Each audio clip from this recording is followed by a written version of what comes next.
বিসমিল্লাহির রহমানির রহিম। আসসালামু আলাইকুম। আজকে আমি আলু দিয়ে গরুর মাংসের ঝোল রান্না করব। এখানে আমি 1 কেজি গরুর মাংস নিয়েছি, হাড় সহ। গরুর মাংস রান্না করতে যে উপকরণগুলো লাগবে সেগুলো হচ্ছে 2 চা চামচ জিরার গুঁড়ো, 2 চা চামচ হলুদ গুঁড়ো, 2 চা চামচ ধনিয়ার গুঁড়ো, 1 টেবিল চামচ মরিচ গুঁড়ো, পরিমাণ মতো লবণ, 4টি লবঙ্গ, 3টি এলাচ, 2টো দারচিনি, 2টো তেজপাতা, তেল হাফ কাপ, 1 টেবিল চামচ আদা বাটা, 1 টেবিল চামচ রসুন বাটা, 2 টেবিল চামচ পেঁয়াজ বাটা, 1 টেবিল চামচ গরম মশলা বাটা। এখানে 2টো দারচিনি, 3টি এলাচ দিয়ে বেটেছি। 4টি আলু নিয়েছি, বড় বড় করে নিয়েছি টুকরাগুলো।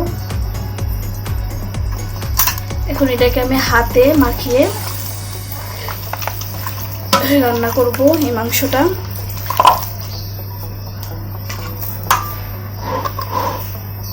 প্রথমে আমি হলুদ গুঁড়ো দিয়ে দিব 2 চা চামচ। 2 চা চামচ হলুদ গুঁড়ো দিয়ে মাখিয়ে নিব।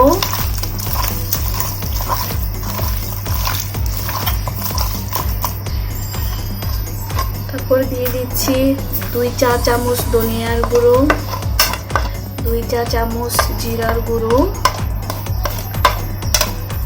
পরিমাণ মতো লবণ,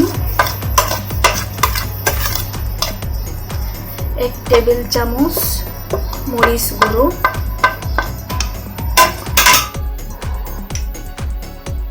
1 টেবিল চামচ আদা বাটা, 1 টেবিল চামচ রসুন বাটা, পেঁয়াজ বাটা,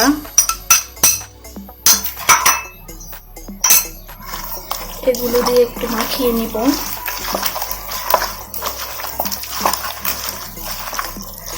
এভাবে মাখিয়ে রান্না করলে অনেক স্বাদ হয়।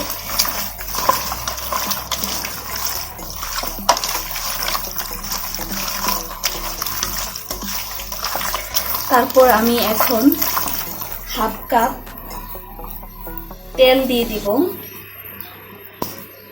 তারপর এটাকে কিছুক্ষণ মাখিয়ে নিব ভালোভাবে, মশলাটা যেন মাংসের ভিতরে ঢুকে।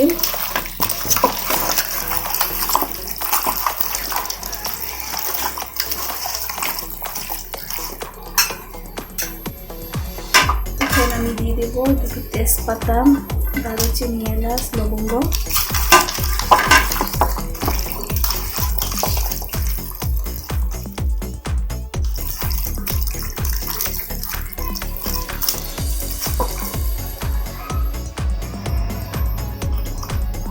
এখানে কিছু পেঁয়াজ কুচি দিয়ে দিচ্ছি,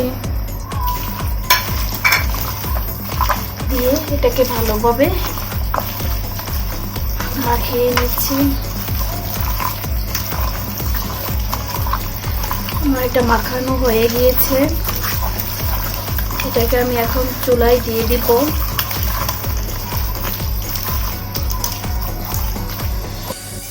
হাঁড়ির মধ্যে কিছু পেঁয়াজ দিয়ে দিয়েছি,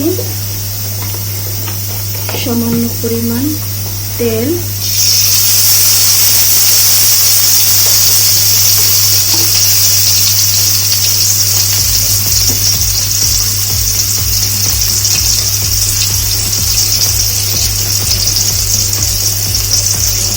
দিচ্ছি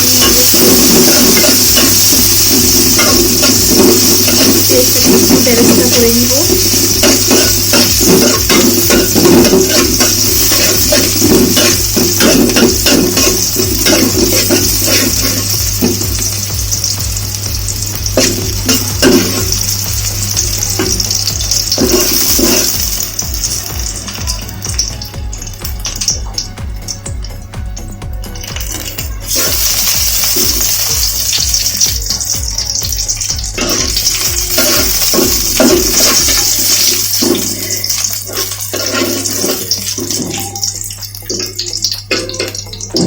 হয়ে গিয়েছে, এখন আমি এর মধ্যে গরুর মাংসটা ঢেলে দিব।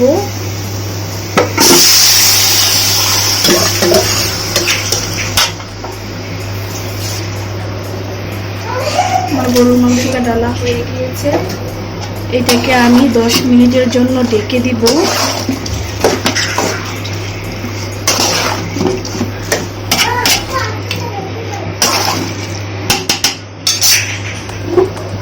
এটাকে আমি ঢেকে দিয়েছি। 10 মিনিট পর ফিরে এসে আপনাদেরকে দেখাবো। 10 মিনিট পর ফিরে আসছি, আমার মাংসটা দেখা গেল। দেখেন আমার মাংসের মধ্যে কত ঝোল উঠেছে, আমি একটু পানি দিইনি। ঝোল উঠেছে, এই ঝোলের মধ্যে আমি মাংসটাকে কষাবো। নেড়ে চেড়ে দিয়েছি। এখন এটাকে আমি এখন 15 মিনিটের জন্য ঢেকে দিব। 15 মিনিট পর ফিরে এসে আপনাদেরকে দেখাচ্ছি আমার মাংসটা কেমন হয়েছে।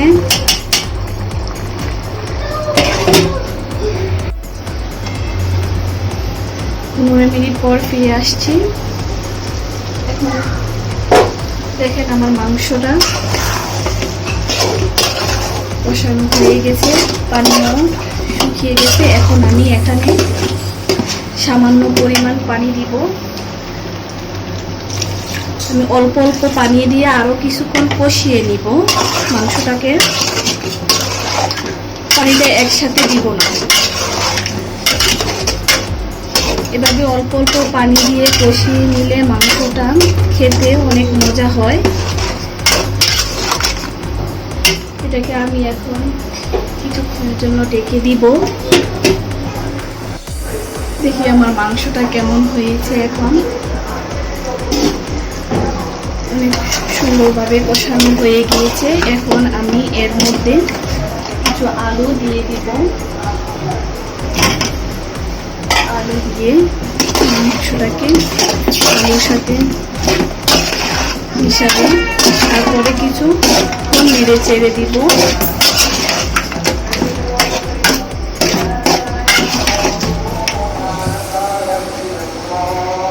একটু কষিয়ে নিব।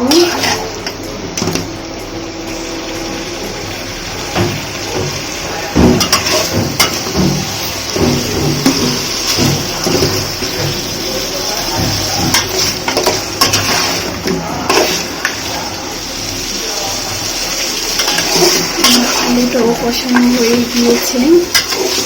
এখন আমি এর মধ্যে ঝোল দিয়ে দিব।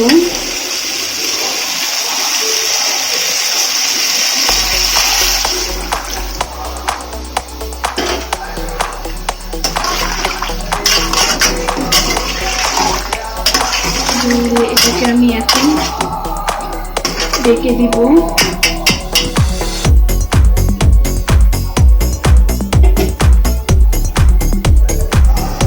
দেখি এখন আমার মাংসটা কেমন হয়েছে।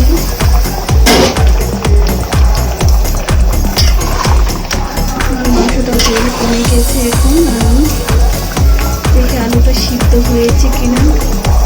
আলুটা সিদ্ধ হয়ে গিয়েছে মোটামুটি। এর মধ্যে আমি এখন গরম মশলা বাটা এটা দিয়ে দিব।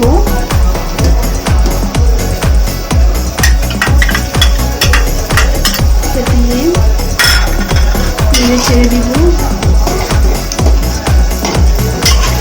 গরম মশলা বাটাটা দেওয়া হয়ে গেছে। এখন আমি এটাকে কিছুক্ষণ ঢেকে দিব। মাংসটা পুরোপুরিভাবে রেডি হওয়ার জন্য।